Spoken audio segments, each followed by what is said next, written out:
Sœur, pour la parole. On commence une série, ça fait 1 an. Ça doit faire 1 an que cette série-là brûle dans mon cœur. Je savais pas quand j'allais la commencer, cette série-là, mais ça brûlait dans mon cœur.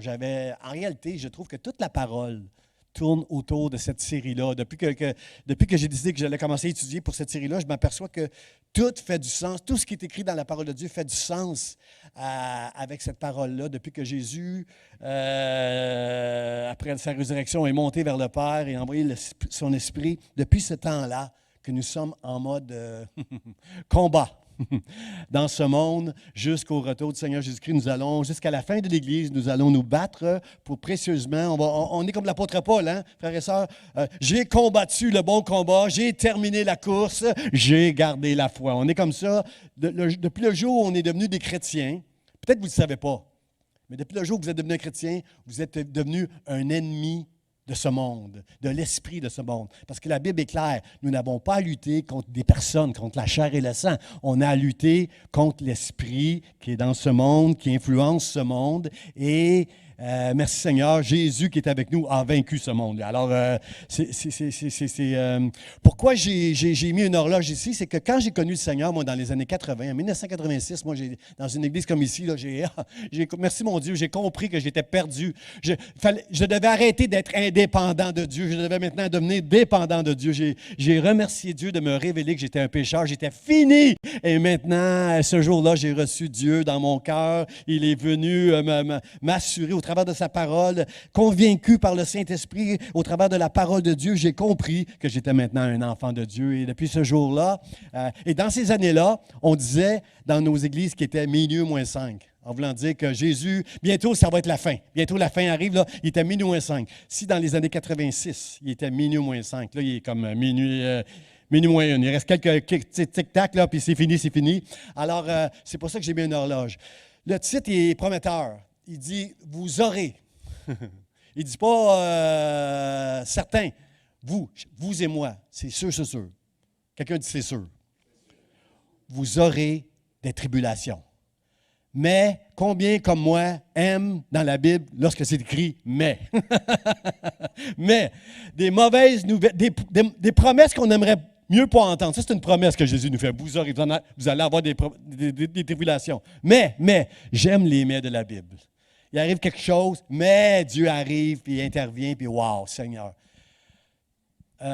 C'est sûr qu'on va avoir des tribulations, frères et sœurs, mais la bonne nouvelle, c'est que Jésus, lui, il est avec nous. Jésus qui a vaincu le monde, il est avec nous. Imaginez, frères et sœurs, on est le 11 septembre 2022 aujourd'hui. Imaginez que cette série-là, je l'aurais commencé, moi. Je vous annonce depuis quelques semaines qu'on va parler sur les tribulations. Tribulation qui veut dire affliction, qui veut dire épreuve. Je vais vous parler des épreuves qui vont venir nous affecter maintenant, dans les prochaines années, jusqu'à la fin des temps. Je vais vous parler de ces épreuves-là. Imaginez si aujourd'hui, on était le 11 septembre 2001. Wow, j'aurais toute votre attention, là.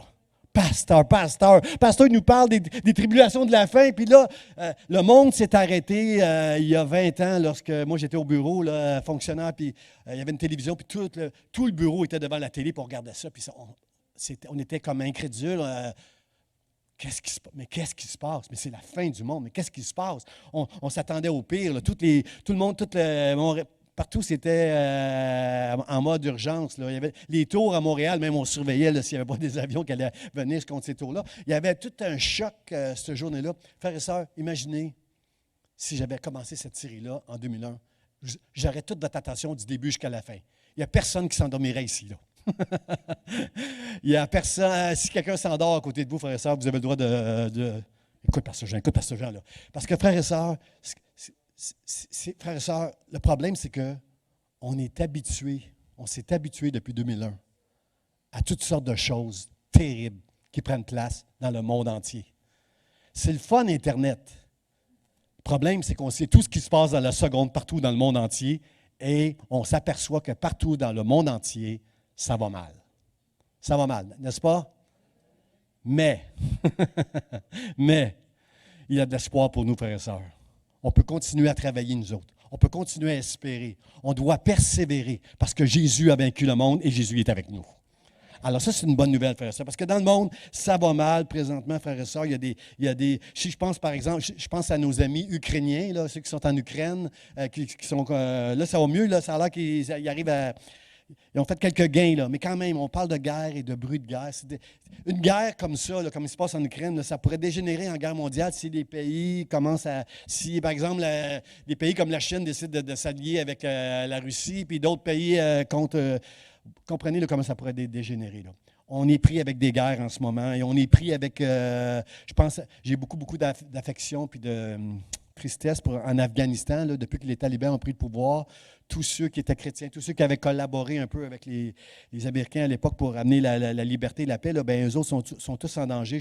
Je reçois souvent des courriels de personnes de l'Afghanistan qui envoient des courriels à toutes les églises ici, là, dont moi, j'en fais partie. Là. S'il vous plaît, donnez-nous un asile. On va mourir. Là, Et il y a beaucoup de gens qui fuient le pays à leur propre risque. Il y a des gens qui meurent en essayant de fuir le pays. Ça va très, très mal en Afghanistan. Bien sûr, en Haïti, c'est terrible là, que les gangs là-bas, depuis la mort du président, c'est fou. Quand je parle avec des Haïtiens, de toutes des histoires qu'ils me racontent de qu'est-ce qui se passe. Un frère, que ses enfants se sont fait tirer. Il y a eu des coups de feu à l'école. Il y a des espèces de... Comment je pourrais dire? Un peu comme ici, il faut que tu payes pour avoir la protection. Là. Alors, il y a beaucoup de ça. Il y a en Afrique, bien sûr, que partout, il y a du terrorisme. Dans plusieurs pays en Afrique, des terroristes. Il y a des tremblements de terre, il y a des cyclones, il y a des raz de marée. Tout ça, ça avait été prévu dans la Bible. Au Pakistan, il y a quelques jours, il y avait eu 1400 morts à cause de la mousson, l'eau des raz de marée, tout ça. 1400 morts, wow! Et la Bible nous parle tout de ces choses-là. Il y a des orages qui sont de plus en plus violents, par exemple. Moi, à Mascouche, tout près d'ici, là, j'ai un voisin pas tellement loin. L'année passée, il y a eu un orage et lui, il courait pour aller vers sa maison, mais il n'a pas eu le temps de se rendre à sa maison. Il s'est réfugié dans sa cabane de jardin, puis la cabane est partie au vent, puis il est mort. Il est décédé, on l'a retrouvé mort. Alors, c'est des orages de plus en plus violents, même ici au Québec. Il y a une violence, si vous suivez l'actualité un peu, il y a une violence, des coups de feu, des gens qui sont tués à l'arme blanche. Il y a quelques jours, une jeune maman de 29 ans, mère de 3 jeunes enfants qui s'est fait pas garder. Alors, c'est difficile de voir ça, frères et sœurs. Ce qui est triste, c'est qu'on s'habitue à ces nouvelles-là. On se rend pas compte. Il y a quelques années, c'était la nouvelle. Mais là, c'est tout le temps. C'est tout le temps. On s'habitue.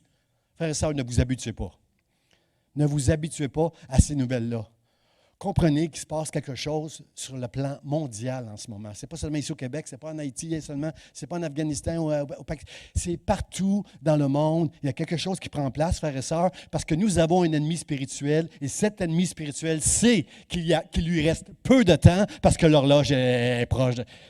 La fin est proche, frères et sœurs. Alors nous, on doit apprendre comme l'apôtre Paul à se battre. Ça va peut-être être le message la semaine prochaine, ça. On doit apprendre à se battre afin de terminer la course. Qui veut terminer la course ici? Tu dois garder la foi. Tu dois te battre pour garder ta foi. C'est la chose la plus précieuse que tu as, c'est ta foi. Alors, ce matin, on veut s'encourager avec la parole de Dieu, frères et sœurs. Ce message-là, cette série-là, ce n'est pas pour vous décourager, au contraire. C'est Jésus. C'est Jésus qui passe matin. Ce n'est pas Pasteur Jean. Là. Moi, je fais juste répondre les paroles de Jésus. C'est Jésus qui dit, vous aurez des tribulations, mais, quelqu'un dit, mais, j'ai vaincu le monde. Prenez courage, chacun de vous, j'ai vaincu le monde. Et c'est ça qu'on va terminer avec le chant qu'on a chanté tantôt. Là. Il est majesté, là. Dieu est majesté. Là. Faut mettre nos yeux sur ce qui se passe dans le ciel, frères et sœurs, pour être capable de comprendre que Dieu est au-dessus de tout ce qui se passe en bas, ici sur la terre, autour de nous. Dans ce monde, nous allons avoir des tribulations, mais celui qui règne, il est dans le ciel, frères et sœurs.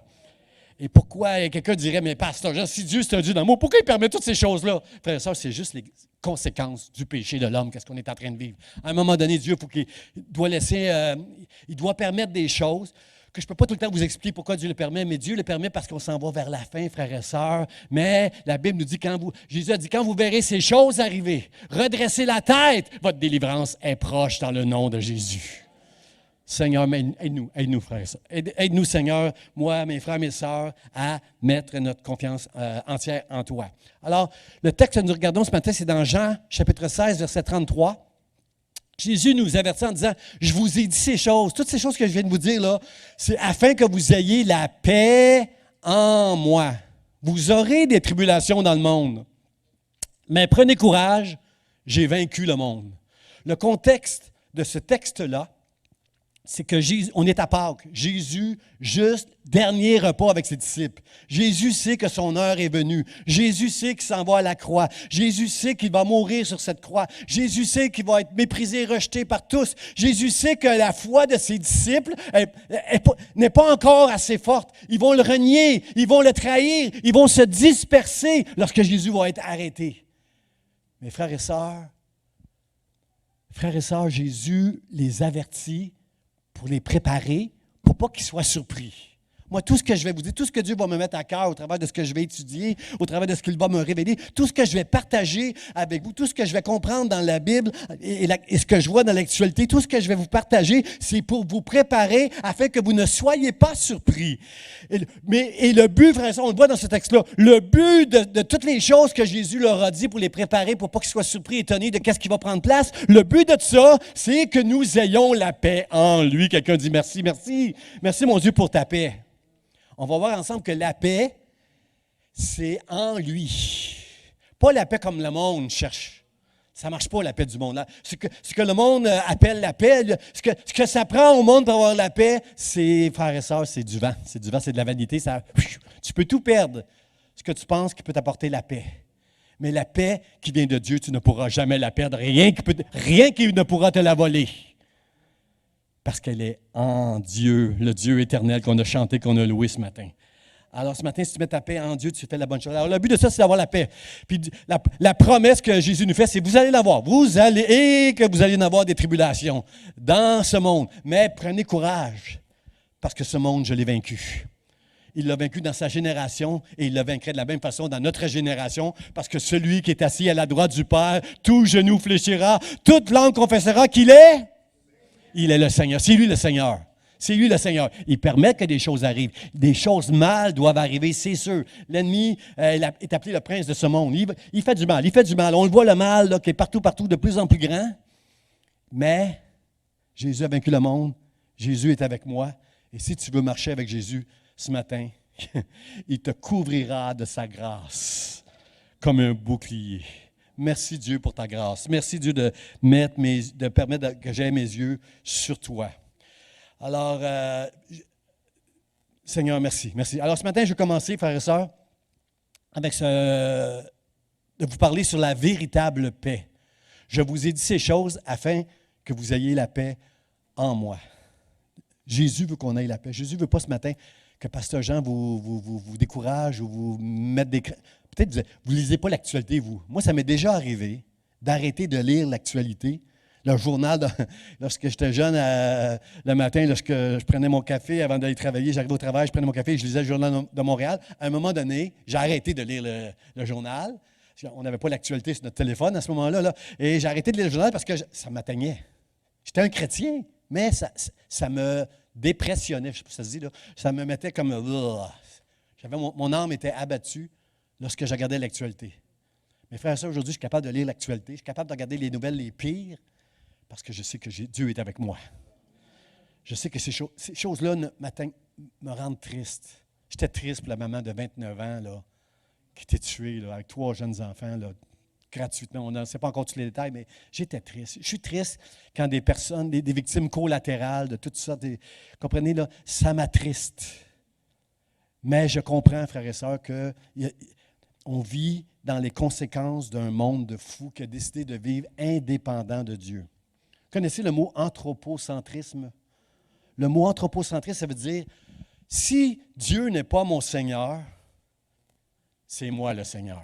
Anthropocentrisme, c'est centré sur l'homme.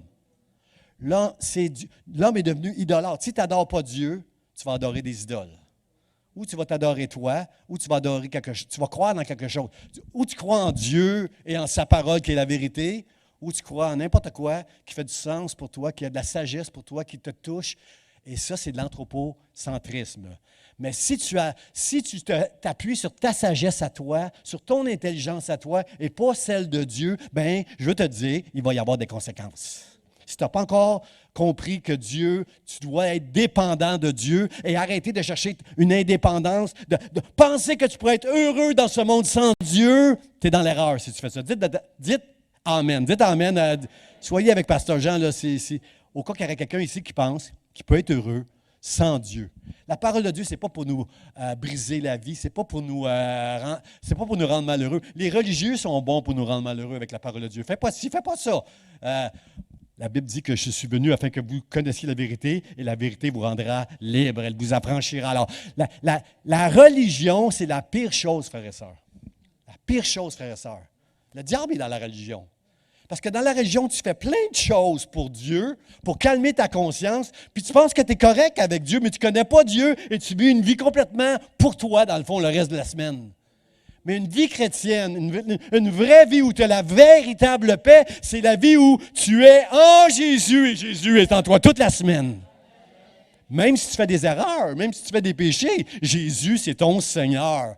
C'est plus toi, là. Tu n'essaies plus de vivre indépendamment toute la semaine. Mais la religion, je regardais ce matin, je passais devant une certaine église, puis je voyais les gens entrer là puis sortir. Puis je me disais, my, Seigneur, c'est triste, c'est triste. Parce que ces gens-là, après, un coup qu'ils sont sortis de l'église, pour pas tout le monde, mais plusieurs de ceux-là retrouvent une vie totalement, ils vivent pour eux autres. Anthropocentrisme. Je vis pour moi. Combien ici veulent vivre pour Dieu, frères et sœurs? Combien sont avec moi pour dire, Seigneur, ce qu'on a chanté, on le croit de tout notre cœur. On est ici pour toi, on veut te donner la gloire à toi seul la gloire, la louange. C'est toi qui règnes au siècle des siècles. Seigneur, oui, on peut applaudir le Seigneur ce matin, frères et sœurs. Seigneur, merci, merci. Jésus dit il nous dit quelque part, juste avant de quitter, il dit aux disciples qui s'en va, là, qui va aller au ciel, vous êtes avantageux que je m'en aille. Je vous enverrai le Saint-Esprit, le Consolateur. Frères et sœurs, on n'aura jamais... J'ai étudié beaucoup sur le Saint-Esprit lorsque je suis devenu chrétien. Là. Et il y a un cours même à l'école biblique, là, juste sur le Saint-Esprit, mais jamais, comme aujourd'hui, j'apprécie le mot « consolateur ». J'ai besoin d'être consolé par Dieu régulièrement. Et c'est ça, la principale job du Saint-Esprit, parce que Jésus n'est plus là. Si Jésus était là, il serait un endroit dans le monde aujourd'hui. Il serait peut-être à l'Église Vie d'Espoir. Il aime beaucoup l'Église Vie d'Espoir. Je peux vous dire ça qu'il l'aime. Mais il serait peut-être à Jérusalem ou ailleurs dans le monde. Mais à cause du Saint-Esprit, Jésus, il est partout, frères et sœurs.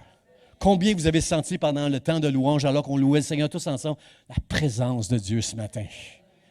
L'Esprit de Dieu qui est là, le Saint-Esprit, le Consolateur. Et de plus en plus, on va avoir besoin de connaître le Saint-Esprit, le Consolateur, parce que de plus en plus, on est entré dans un monde de mal, où le mal est de plus en plus grand. Il y a une immoralité, frères et sœurs, dans ce monde, une impudicité. C'est des sujets que je vais toucher ça avec vous autres, qui vont être durs à entendre.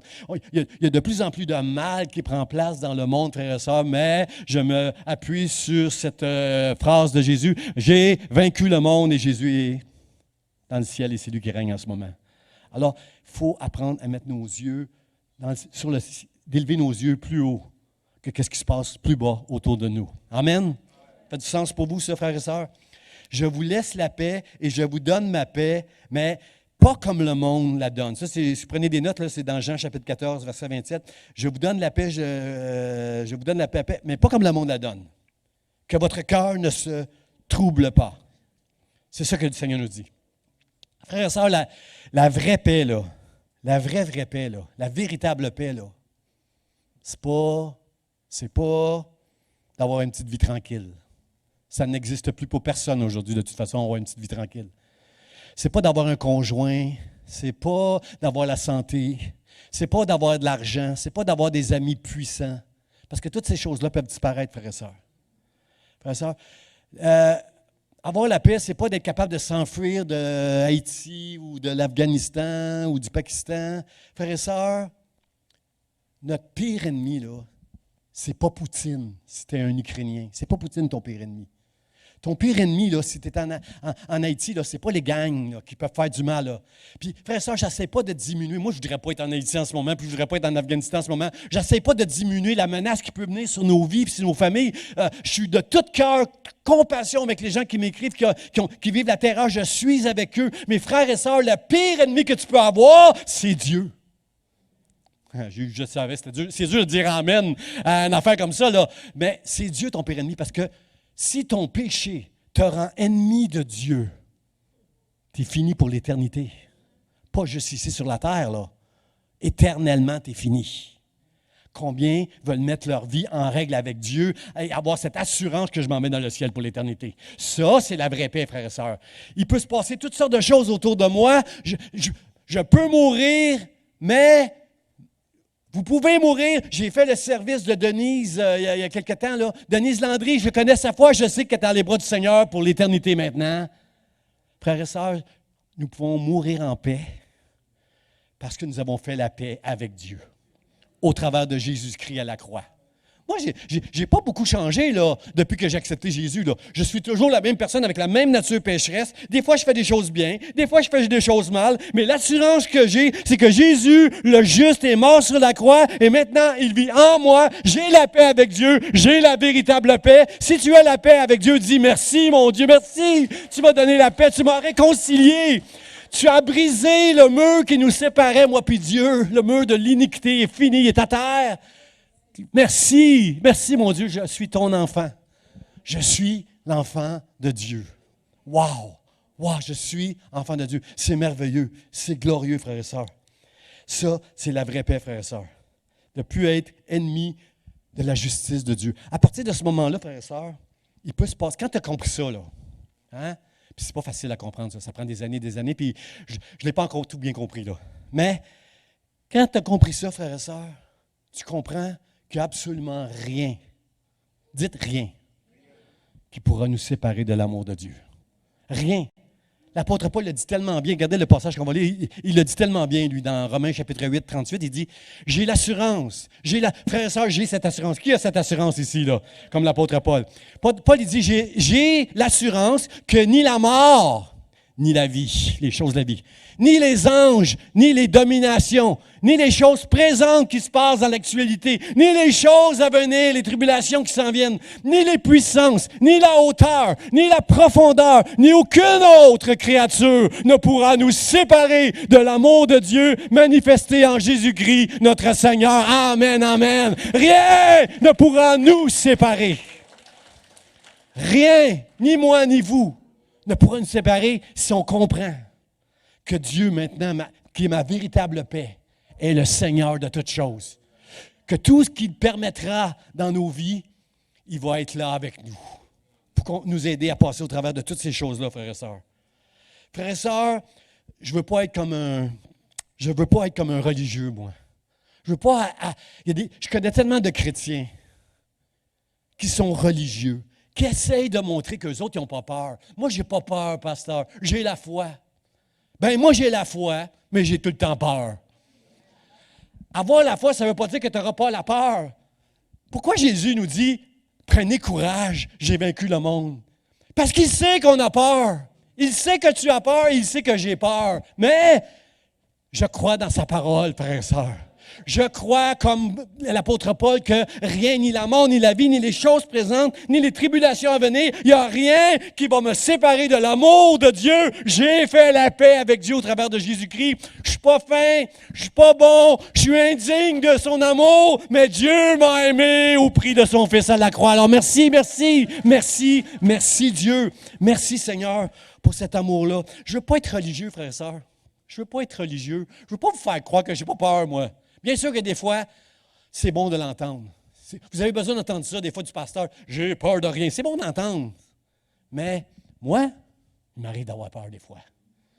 Est-ce que la paix de Dieu, ça veut dire que tu ne connaîtras plus d'angoisse? Ben non, ben non. Jésus a connu l'angoisse à Gethsémani. Triste, juste, il voulait mourir. Il suait des sueurs de sang. Je parle avec un médecin, là. S'il y a un médecin ici, là, comment tu peux suer du sang s'il ne se passe pas quelque chose de très, très fort à l'intérieur de toi, de peur, de crainte, comprenez-vous, là, pour suer du sang, là? La Bible nous dit qu'il était angoissé. Alors, si vous me dites, Pasteur Jean, arrête avec tes angoisses, aie un peu de foi, Pasteur Jean, bien, va dire ça à Jésus. Va dire ça à Jésus. Arrête, Jésus, là, franchement, Dieu est là. Jésus avait des angoisses. Frères et sœurs, est-ce que lorsque tu vas passer des tribulations et des difficultés dans ta vie, est-ce que ça veut dire que tu n'auras pas d'incompréhension? Hein? Beaucoup de gens me demandent, pourquoi pasteur, Dieu a permis ça? Je ne sais pas pourquoi. Mais je sais juste que Dieu est Seigneur, par exemple. Mais reste attaché à lui, là. Pourquoi? Est-ce que ça se peut qu'on ait la foi, mais qu'on est juste, qu'on est intègre, qu'on a la foi, mais qu'on ne comprend rien de ce qui se passe? Job était comme ça. Job, il était juste, il était intègre. Il a fait un pacte avec ses yeux. Hey les gars, Job a dit, je ne regarderai pas une femme comme je regarde ma femme. Wow! Qui est capable de dire ça ici, que je jamais regarder une autre femme comme sa femme? Mais il a fait ça, Job. Job était juste, il était intègre. Puis, il comprenait rien. Il ne comprenait rien. Frères et sœurs, est-ce que avoir la foi et avoir la paix avec Dieu en Jésus-Christ, ça veut dire que tu ne seras jamais frustré? Hein? Est-ce que ça veut dire que tu ne seras jamais... j'ai pris des notes, là. J'essaie de les trouver, là. Est-ce que ça veut dire que tu ne seras jamais frustré? Que tu ne seras jamais, comment je pourrais dire, frustré ou dire des affaires que tu n'aurais pas dû dire? La femme de Job a fait ça. La Bible ne juge pas la femme de Job. Job, lui, était solide. C'est juste qu'il ne comprenait pas. Mais la femme de Job, elle s'est permis de dire des affaires qu'un chrétien à côté d'elle, il a dit « Hey, ferme-la, toi, là. Tu blasphèmes contre Dieu, là. Hey, où ta foi? » Mais la paix en Dieu, ça ne veut pas dire que tu ne vivras pas d'angoisse. La paix en Dieu, ça ne veut pas dire que tu ne seras pas comme « je ne comprends pas, pasteur ». La foi, ça ne veut pas dire que tu ne seras pas frustré. Ça ne veut pas dire que tu n'auras pas peur. Ça veut juste dire que tu vas te confier dans les promesses de Dieu qui a dit « J'ai vaincu le monde » et qui est assis à la droite du Père maintenant. Tu vas juste apprendre à faire confiance à Dieu. Que tu aies des moments complètement de découragement, ça, c'est normal. Mais que tu ne restes pas là-dedans. C'est pour ça qu'on doit apprendre à se battre pour ne pas rester dans le découragement, afin qu'on puisse terminer la course et proclamer « J'ai gardé la foi ». Amen. Seigneur, aide-nous. Seigneur, aide-nous. Philippiens nous dit que la paix de Dieu qui surpasse toute, Philippiens 4,7, si vous prenez des notes, que la paix de Dieu qui surpasse toute intelligence, vous devriez prendre des notes, frère. Amenez un crayon et un papier le dimanche, là. Philippiens 4,7, que la paix de Dieu qui surpasse toute intelligence et la paix de Dieu qui surpasse toute intelligence gardera vos cœurs et vos pensées en Jésus-Christ. Qu'est-ce que ça veut dire, ça? Ça veut dire que la paix de Dieu que je vous parle, là, c'est pas avec notre intelligence. Hein, si j'ai de l'argent, si j'ai des amis qui sont puissants, avec mon intelligence, je comprends que j'ai une certaine paix, là. La paix, la vraie paix de Dieu, elle est tellement puissante, elle est au-delà de notre intelligence, et c'est notre foi dans les promesses de Dieu, c'est le Saint-Esprit qui intervient à un moment donné pour nous consoler, elle gardera nos cœurs et nos pensées. Quand tout va mal, si tu ne trembles pas, c'est que c'est une grâce de Dieu, le Saint-Esprit est autour de toi, il te garde dans sa grâce. C'est un miracle en ce moment. Si tu me dis, « Oh, moi j'ai la foi, pasteur, j'ai pas peur. » Hey, moi, je vivrais la moitié de ce que tu vis, là. Je serais complètement à terre, là. C'est une grâce de Dieu que tu as si tu n'as pas peur en ce moment. Et la paix de Dieu qui surpasse l'intelligence gardera vos cœurs et vos pensées. Parce que c'est tout dans nos cœurs et dans nos pensées que ça se passe, frères et sœurs. Quand tu as peur, souvent l'ennemi veut te faire peur. Souvent l'ennemi veut te décourager. Ça se passe là et là, frères et sœurs. Mais la paix de Dieu qui surpasse notre intelligence, notre compréhension, notre entendement, gardera vos cœurs et vos pensées en Jésus-Christ. En moi. La paix en moi. C'est en moi que vous allez avoir la paix. Et je pense à l'histoire de Ruth et Naomi. Je comprends Naomi tellement, Naomi qui s'en retournait en Israël dans un temps de famine, je comprends tellement Naomi qui a dit à ses deux belles-filles qui voulaient la suivre qu'elle n'avait plus de mari. 2 Moabites qui veulent suivre Naomi pour retourner en Israël. Je comprends Naomi qui disait « Arrêtez, retournez dans vos familles, il n'y a pas d'espoir pour vous autres en Israël. Il y a pas, elle sait très bien, elle, qu'un vrai Israélite ne va pas marier une Moabite. Les Moabites n'ont même pas le droit d'entrer dans la maison de Dieu. Hein? Il n'y a pas d'avenir. Il n'y avait pas d'avenir pour cette femme-là en Israël.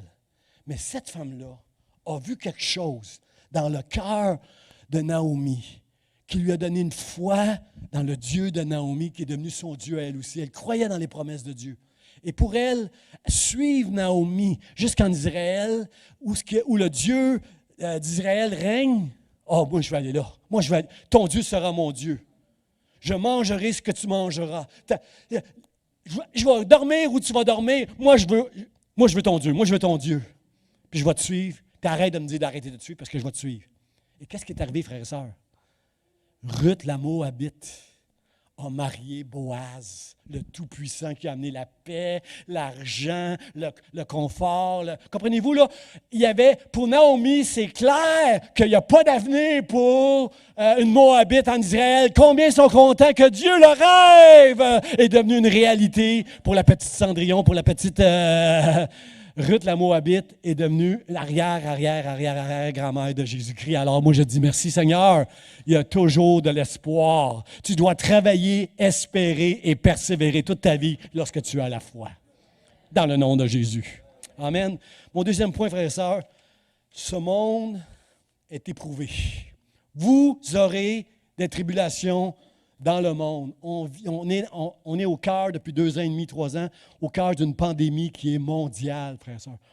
Grâce à Internet, nous savons que ce n'est pas juste ici au Québec, ce n'est pas juste au Canada, aux États-Unis, c'est partout dans le monde. Nous avons une pandémie qui est mondiale, frères et sœurs. Nous avons des problèmes avec le climatique, un chaos. Même les scientifiques, les chrétiens disaient qu'il était -5 il y a 30 ans, mais les scientifiques utilisent ce terme-là aujourd'hui.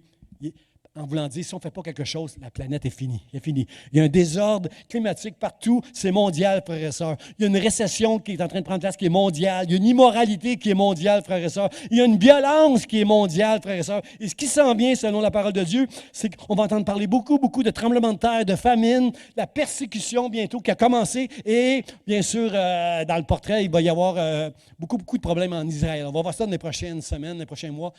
Israël, c'est le centre, point de départ de... Quand vous allez voir ces choses-là, redressez-vous, la fin est proche. Les nations vont être contre Israël à un moment donné. Toutes les nations vont se déchaîner contre Israël à un moment donné. Là, on est rendu vraiment à la fin. Mais en attendant, on ne peut pas mettre de date, là. Jésus, il dit, je ne suis pas capable de mettre une date. Il y a seulement Dieu qui sait quand. Parce que Jésus, en tant qu'homme, n'était pas omniscient. Il ne savait vraiment pas le jour de la fin. Il savait qu'est-ce qui s'en venait. Il y avait la révélation du Consolateur, du Saint-Esprit en lui, mais il ne savait pas tout. Et à ce moment-là, il ne savait pas. Il n'y a pas un homme, moi, quand j'ai des hommes, je dis, je sais, il reste de 10 ans, 20 ans, je sais la date que Jésus revient. Arrête. Tu n'es pas biblique, là, quand tu dis des choses comme ça. Nous ne savons pas quand il revient. Mais quand vous verrez ces choses, Jésus dit, quand vous verrez ces choses, frères et sœurs, nous allons voir des tribulations. Nous allons être affligés, attristés par tout ce qui va prendre place.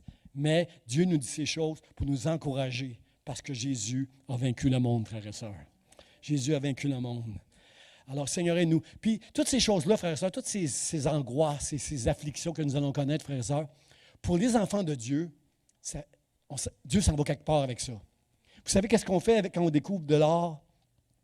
Les chercheurs qui trouvent des pépites d'or, ils les passent au feu pour enlever ce que la Bible dit des scories, toutes les taches, toutes les imperfections qu'il peut y avoir dans l'or. Avant de le vendre sur le marché, ils vont le mettre au feu. Puis l'or, elle va fondre, mais elle va rester de l'or. Mais les choses sales, on va les enlever. Paul utilise ça pour nous enseigner que les afflictions qu'on va connaître vont nous rendre peu comme de l'or. L'épreuve de notre foi, il appelle ça l'épreuve de notre foi. Notre foi va être éprouvée, frères et sœurs. Il y en a, quand ils traversent des moments difficiles, abandonnent la foi. C'est pourquoi l'apôtre Paul dit « Je veux terminer la course ». Il y en a qui abandonnent la foi au travers des épreuves. Mais ce que Dieu veut nous enseigner avec les épreuves, les afflictions et tout ce qu'on va connaître, les tribulations, c'est notre foi va être éprouvée. Mais si on laisse les yeux fixés sur Dieu, il va nous consoler, il va nous aider afin de terminer la course, que tous ceux qui veulent terminer la course disent Amen. Seigneur, aide-nous. Seigneur, aide-nous à terminer cette course-là. Il y a Jacques et Pierre aussi qui nous enseignent sur pourquoi que des fois on est malade, pourquoi des fois on traverse un ci ou un ça, toutes sortes de difficultés.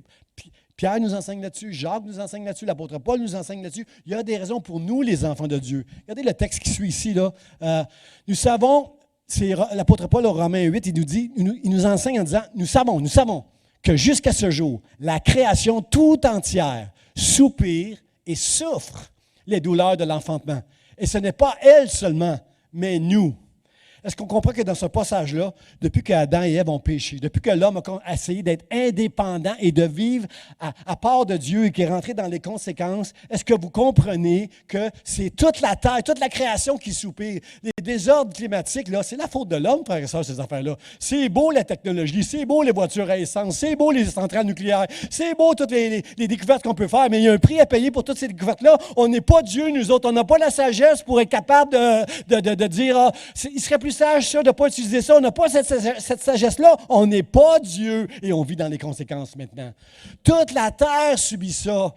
Mais ce qu'on a besoin d'entendre ce matin, c'est que nous aussi, les chrétiens, on subit tout ça. Hein?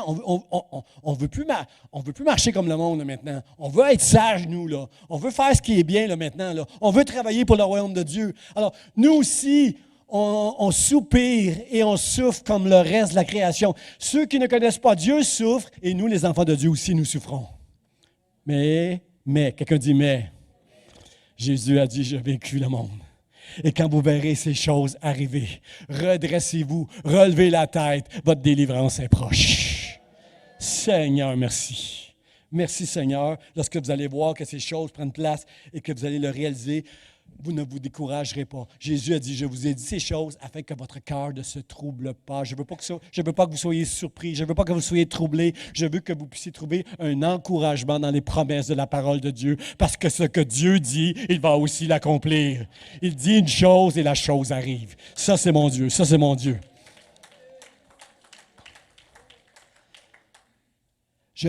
Le psaume 84, verset 6, ça nous parle d'un lieu qui s'appelle ceux qui traversent la vallée de Baca, la vallée des pleurs,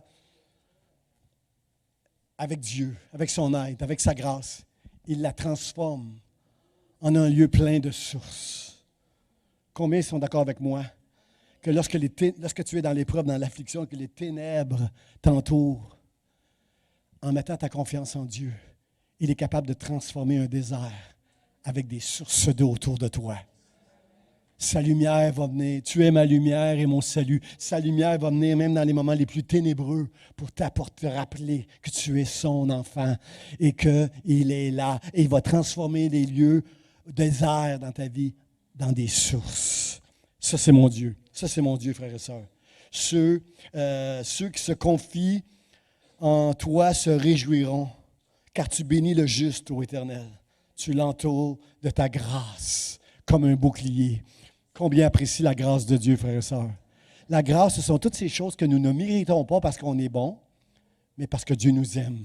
Parce que Jésus est devenu notre Sauveur, notre Seigneur. Nous profitons des grâces de Dieu. Au milieu de tout ce qui prend place dans ce monde, Dieu nous accorde sa grâce. Moi, je dis merci Seigneur. Merci pour ta grâce, Seigneur. Tous les matins, je dis Seigneur. Je remercie Dieu pour plein de choses. En réalisant, c'est une grâce. C'est une grâce. Je ne mérite pas. Seigneur, t'es bon, t'es bon, t'es bon. Ça ne se peut pas que tu aurais fait tout ça juste pour moi. Hein, on prêche souvent ça sur les pupitres. Hein? Dieu serait mort juste pour toi, mono, même si tout le monde l'aurait refusé. C'est difficile à croire des choses comme ça. J'ai de la difficulté à croire que Dieu, juste pour moi, aurait envoyé son Fils, Jésus. Et c'est ça que la Bible dit. J'ai de la difficulté à croire, mais je dois le croire. Marc, peut-être c'est difficile à croire, mais tu dois le croire. Jésus serait mort juste pour toi. C'est tout. Si chacun de nous n'aurait dit non. Seigneur, merci. Merci pour ta grâce. Merci pour ta grâce, Seigneur, ce cadeau que je ne mérite pas. Mon dernier point, frères et sœurs, c'est courage, courage. Courage, courage. Jésus dit mais. Quelqu'un dit mais. Mais, prenez courage. Prenez courage. Frères et sœurs, on doit être courageux.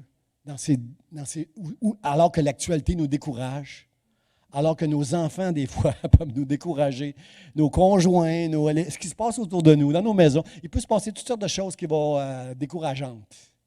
Mais prenez courage. Parce que ton Seigneur, ton Sauveur, ton bien-aimé, celui qui t'aime, qui t'a sauvé, il a vaincu le monde. Il est le vainqueur du monde, frères et sœurs. La nature humaine se laisse tellement décourager facilement, frères et sœurs. Je ne vous cache pas que des fois, ça m'atteint. Tant que je n'ai pas été dans la présence de Dieu, le prier, le louer comme on a fait ce matin, le remercier, tant que je n'ai pas pris du temps avec lui, je suis affecté par tout ce qui prend place chez moi, les douleurs que je connais, certaines douleurs des membres de cette Église. Je pleure devant Dieu pour les personnes qui souffrent ici pour toutes sortes de raisons. Mais la chose qui m'encourage, frères et sœurs, c'est Dieu est Dieu. Quand je vais vers lui, il m'entoure de sa grâce, comme d'un bouclier. Frères et sœurs, mais combien sont d'accord avec moi, notre nature humaine, soyez honnêtes, là, dites un vrai amen si vous vous impliquez là-dedans, la nature humaine est souvent abattue et découragée. Regardez le texte ici, on parle de prophète Jérémie. Là. Je ne parle pas là, de pasteur Jean, je parle du prophète Jérémie, un homme de Dieu, appointé de Dieu pour parler au peuple de Dieu, dans des temps de persécution, dans des temps où il a été persécuté. Il dit, quand je pense à ma détresse et à ma misère, quand mon âme s'en souvient, elle est abattue au-dedans de moi. C'est là que Philippiens 4,7 est important, frères et sœurs. Parce que quand lui pense à sa misère et sa détresse, il est abattu. Mais lorsqu'il regarde vers Dieu et la paix de Dieu qui surpasse toute intelligence lorsque tu réfléchis, que tu penses, que tu te souviens de tous les malheurs qui prennent place autour de toi, lorsque tu penses à toutes ces choses-là, et la paix de Dieu qui surpasse toute intelligence gardera vos cœurs et vos pensées en Jésus-Christ. Vous aurez la paix en moi, pas dans ce monde, en moi. Cherche pas la paix dans ce monde. Cherche pas la paix au travers d'un conjoint. Cherche pas la paix au travers de tes parents, du pasteur. Cherche pas la paix au travers de je sais pas quoi. Trouve la paix en Jésus ce matin, en lui, en ses promesses, en Dieu seul. Et oui, il va arriver des moments où ton âme va être abattue, mais lorsque tu vas regarder plus haut vers Dieu, il va réconforter, te consoler par le Saint-Esprit qui va rendre cette parole-là vivante et puissante pour agir dans ton cœur, dans le nom de Jésus. Alors, frère et sœur, la chose la plus facile dans ce monde, c'est d'abandonner. C'est de ne pas terminer la course. C'est d'arrêter. Ce matin, non, pas ce matin, je ne dirais pas ça là, mais c'est facile, frère et sœur, de juste ne pas faire les choses si tu es découragé. C'est facile de juste arrêter, de ne pas étudier. Si tu es un jeune étudiant, c'est plus facile de ne pas étudier que de travailler pour étudier. Parce que si tu veux réussir, tu dois étudier, tu dois bosser. Des fois, aller à les récupérations. Il faut que tu travailles. Tu dois travailler avec l'espoir que Dieu est là avec toi. Et c'est pour ça que tu vas persévérer. Que tous les jeunes étudiants ici disent Amen. Amen. Et oui, on est tous des étudiants, on étudie tous la Bible, on est tous des étudiants, on dit Amen à ça. C'est plus facile d'abandonner, frères et sœurs. C'est plus facile de ne pas faire face à ses responsabilités. C'est facile, frères et sœurs. Parce qu'on doit comprendre ce matin que notre destinée, là, notre futur, là, il n'est pas entre les mains des hommes. Il n'est pas entre les mains de la vie et des épreuves qui vont nous arriver. Notre avenir, elle est entre les mains de Dieu. C'est lui seul qui peut décider pour notre avenir. Est-ce que ça veut dire que je n'ai rien à faire? Mais non, tu dois travailler. Tu dois travailler, espérer, persévérer. Tu dois bosser, tu dois faire l'œuvre de Dieu. Tu dois faire l'œuvre d'un conjoint. Tu es marié, tu dois prendre soin de ton conjoint, de tes enfants. À ton travail, tu dois être intègre. Tu es fonctionnaire, c'est 15 minutes les pauses café. Ça fait 2 fois que je la fais cette blague-là. Parce que j'étais fonctionnaire, je sais comment ça marche. Là. Comprenez-vous, là, dehors, là, nous, les enfants de Dieu, là, on reste des enfants de Dieu. On doit être un bon exemple pour les autres. Si tu fais les mauvaises choses, tu es une influence pour que les gens fassent des mauvaises choses. C'est logique, hein? Si tu fais des bonnes choses, tu es une influence pour que les gens arrêtent de faire des mauvaises choses, influencés par toi qui fais des bonnes choses. Ça fait du sens? C'est ça, un enfant de Dieu, frère. C'est trop facile de lâcher, frères et sœurs. C'est trop facile de ne pas persévérer, frères et sœurs. Mais notre appel, frères et sœurs, chacun de nous, c'est qu'on va persévérer et que nous allons vaincre dans le nom de Jésus. Dans Josué, on l'a regardé il y a quelque temps, Josué, chapitre 1, verset 9, il dit « Je te l'ordonne. » C'est un ordre que je te donne.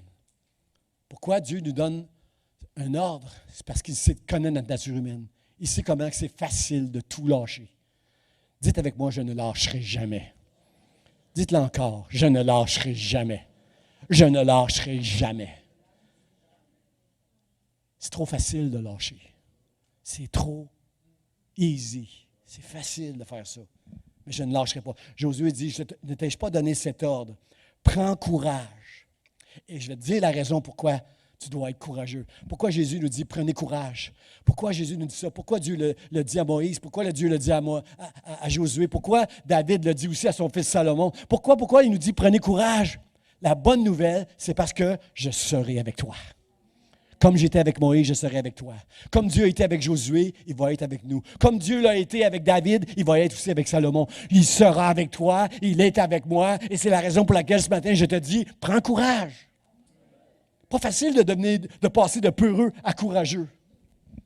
Moi, je suis d'accord, Pasteur Charlie, que tout ce que Dieu a fait, c'est pour notre bien-être. Je suis d'accord avec ça, complètement d'accord. Sauf que les araignées, je m'en serais passé, moi, ça fait seulement 2-3 ans que j'ai décidé que je n'allais plus avoir peur des araignées. J'ai toujours c'est ma femme qui gère les araignées chez nous. Quand on en trouve une, c'est pas moi. C'était pas moi.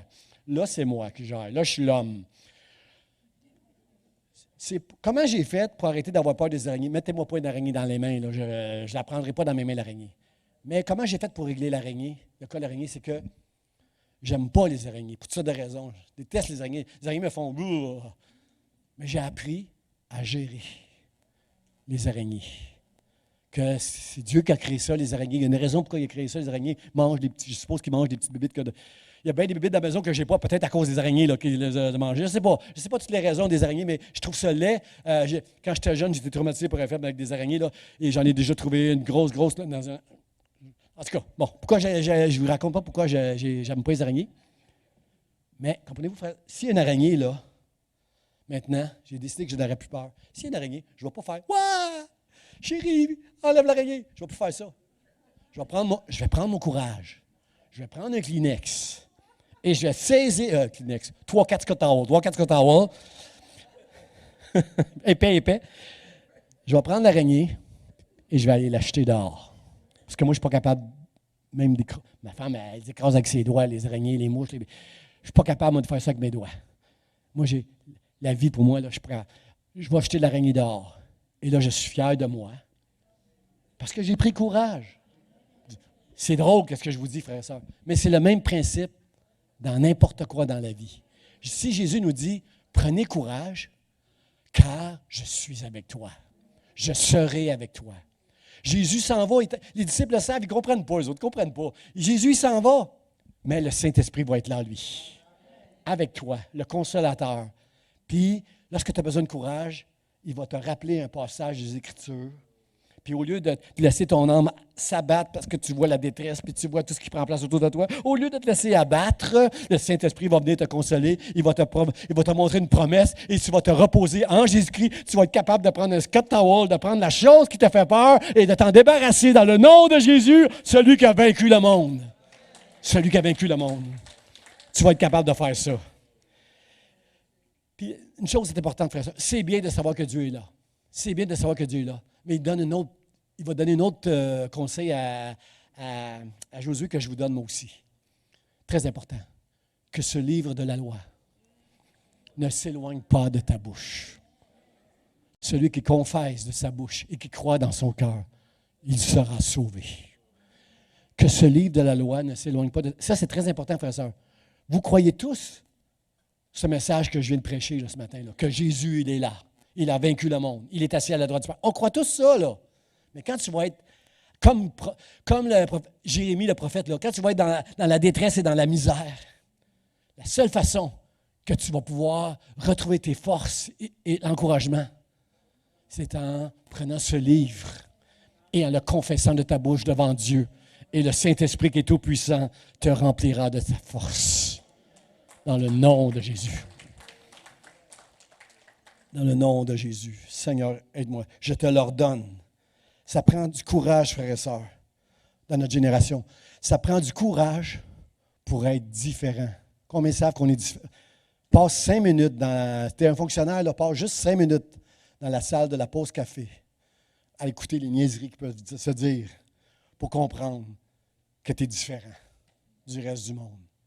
Tu as juste à aller dans un endroit où il n'y a pas de chrétiens pour comprendre qu'on est différent. Frères et sœurs, ça prend du courage pour être différent. Et ce que je vais prêcher dans les prochaines semaines, dans les prochains mois, c'est que nous sommes si différents que de plus en plus, le monde va nous persécuter à cause de notre foi.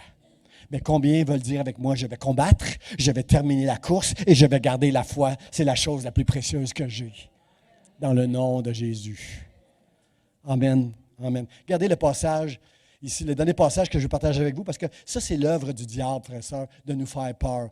Le diable, donnez-y pas trop d'espace. Il n'est pas à côté de moi ce matin. Il n'est pas là. Écoutez, le diable, ce n'est pas Dieu. Il n'est pas omniprésent partout, là, comme Dieu. Là.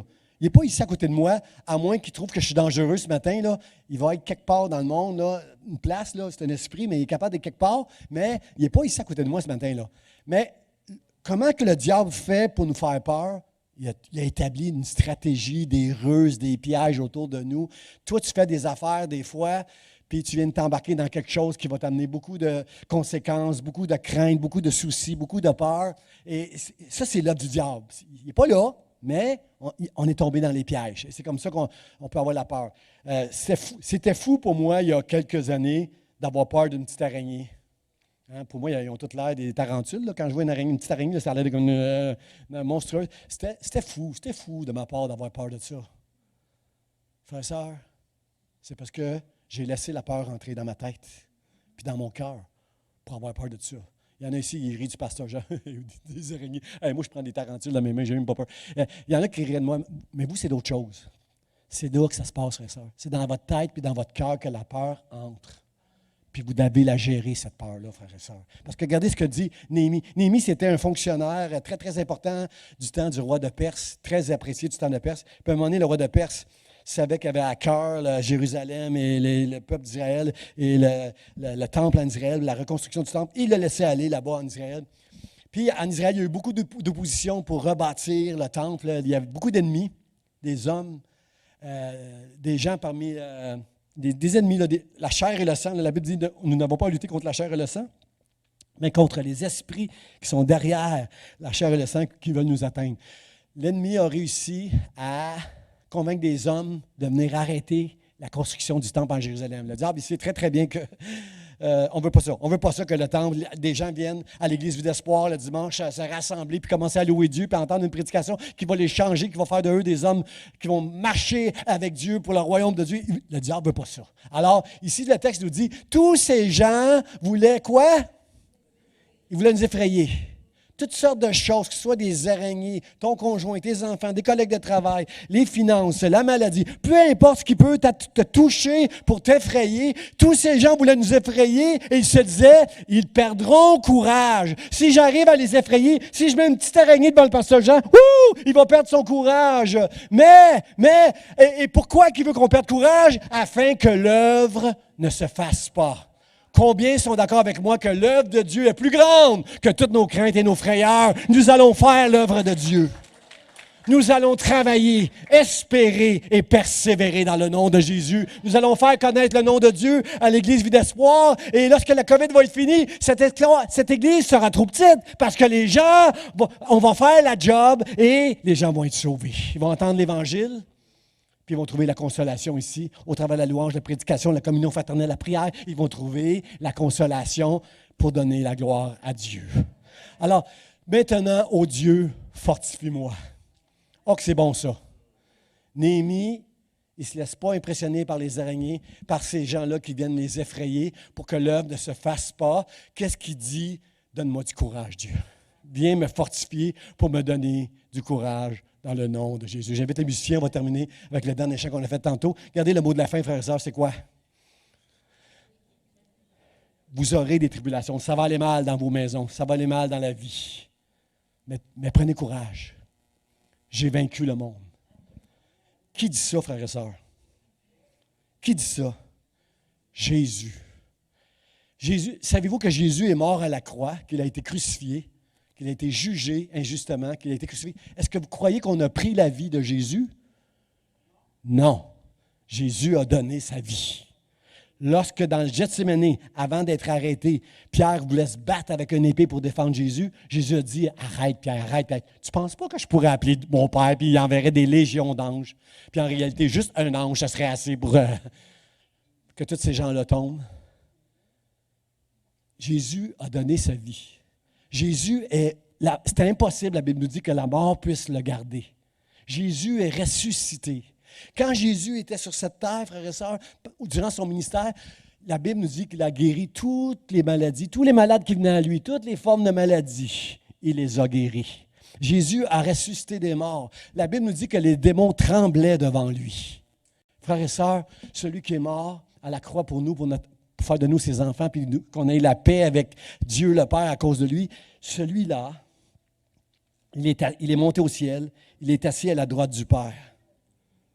La Bible dit que tout genou fléchira, toute bouche confessera qu'il est le Seigneur. Et ce matin, je veux vous dire, c'est un ordre de Dieu que nous devons prendre courage. Pas en nous. Vous n'êtes pas assez fort, je ne suis pas assez fort. C'est pas ma foi à moi, mais c'est la foi que Dieu m'a donnée qui va me fortifier au travers de sa parole, avec le Saint-Esprit qui va me consoler. C'est grâce à Dieu et à Dieu toute la gloire pour toutes les fois où je vais montrer du courage dans cette vie, frères et sœurs, dans ce monde. Et pourquoi je vais montrer du courage dans ce monde? Parce que Dieu Tout-Puissant, Jésus-Christ, a vaincu le monde. Une chanson que j'aime beaucoup, on va certainement la faire pendant cette série là, qui dit Allons de l'autre bord. Allons de l'autre bord. J'aime tellement cette chanson-là, ce chant-là, parce que, frères et sœurs, Jésus dit Allons de l'autre bord dans le bateau. Mais qu'est-ce qui s'est passé dans ce bateau-là? Tempête, vent. C'est des marins, là. C'est des pêcheurs, les gars, là. Ils ont peur. Ils ont peur. Ils sont avec Jésus. Ils ont peur. Ils ont peur. Est-ce que c'est normal d'avoir peur? C'est normal d'avoir peur. Mais Jésus, quand il a dit « Allons de l'autre côté », la bonne nouvelle, c'est que malgré la tempête, malgré les vents, malgré les tribulations, malgré les afflictions, malgré vos peurs, vos craintes et tout ce qui va prendre place dans vos vies, vous allons nous rendre de l'autre bord. Parce que Jésus l'a dit. Celui qui a dit « J'ai vaincu le monde » va être avec moi. Prends courage, je serai avec toi et que ce livre de la loi ne s'éloigne pas de ta bouche parce que tu vas réaliser que j'ai vaincu le monde. Je vous invite à vous lever, frères et sœurs, et on va donner la gloire à Dieu ce matin avant de se quitter en mettant nos yeux sur ce Jésus qui est majesté dans le ciel. C'est lui qui règne. Et ce qu'il permet, frères et sœurs, il le permet parce qu'on arrive proche de la fin. Mais quand vous verrez toutes ces choses arriver, relevez la tête, redressez-vous. Votre délivrance approche dans le nom de Jésus. Amen. Chantons-le.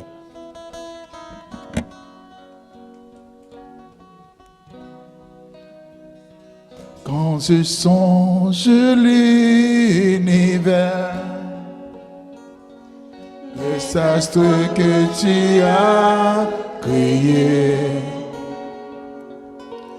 les océans, les mers, tout me révèle la majesté. Alors mon cœur veut s'écrier de tout mon cœur. Je veux chanter, oh Dieu, tu es infiniment grand, éternel puissant, roi majestueux. Oh Dieu, tu es infiniment grand, éternel puissant, roi majestueux.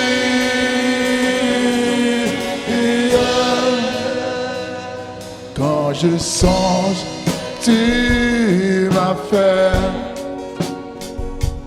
que tu t'es révélé à moi. Pour moi, tu as tout créé,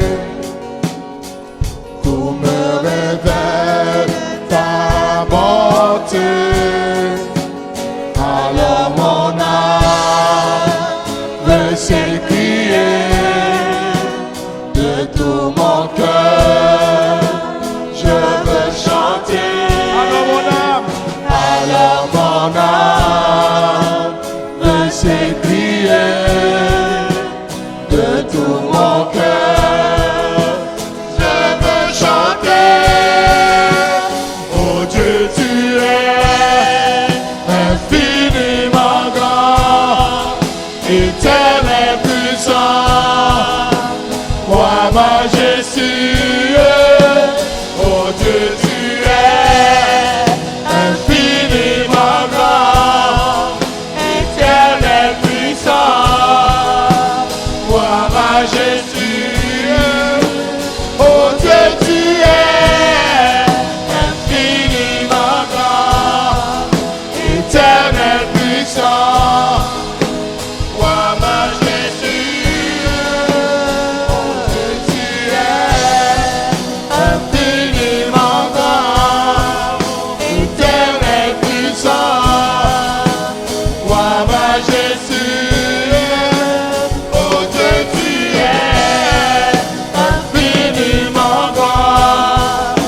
Éternel puissant, roi majestueux.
Roi majestueux, oh Dieu, tu es infiniment grand, éternel puissant. Roi majestueux, oh Dieu, tu es infiniment grand, éternel puissant. Roi majestueux, oh Dieu, tu es infiniment grand, éternel puissant. Roi majestueux.